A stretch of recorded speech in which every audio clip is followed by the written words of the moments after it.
मराठा आरक्षणाच्या वेळेस आपण बरीच टीका केली होती ओबीसी त्याच्याबद्दलही तुम्हाला ट्रोल केलं जातंय. त्यावेळेसची भूमिका काय आहे आणि आता उमेदवारी मिळवण्याची भूमिका काय बदलली आहे का?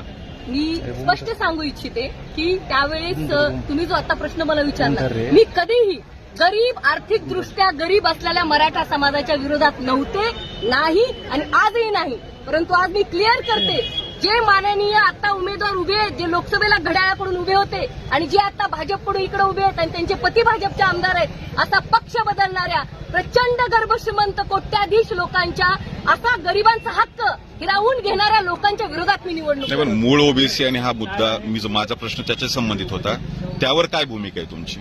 मी तुम्हाला ते वक्तव्य तुमचं आणि आत्ताचं वक्तव्य मराठा समाजाकडून तुम्हाला विरोध करतोय, बऱ्याच ठिकाणी आपलं ट्रोलिंग पण होत आहे. माझं असं मत आहे, राजकारणामध्ये समाजकारणामध्ये काम करत असतात सगळ्यांना चितपट असतं, पण एक दोन गोष्टी होत असतात, ह्या गोष्टी चलत असतात. माझा स्वीकार आहे, संतांनाही झालेला आहे, महापुरुषांना झालेला आहे, नेत्यांना झालेला आहे. दिलगिरी व्यक्त करते का? भूमिका काय तुला विचार? माझं असं स्पष्ट मत आहे की मी तेव्हाही माझ्या गरीब मराठा बांधवांची, जे मनोजदादा जरांगे बोलतात, त्या गरीब मराठ्यांच्या विरोधात मी कधीही नव्हते. परंतु जे आता उमेदवार उभे आहेत लोकसभेला मी, तिकडे मी, तशा लोकांच्या विरोधातली ती माझी भूमिका होती, हे मला महाराष्ट्राला क्लिअर करायचं. डुप्लिकेट ओबीसीचा काय अर्थ होता मग?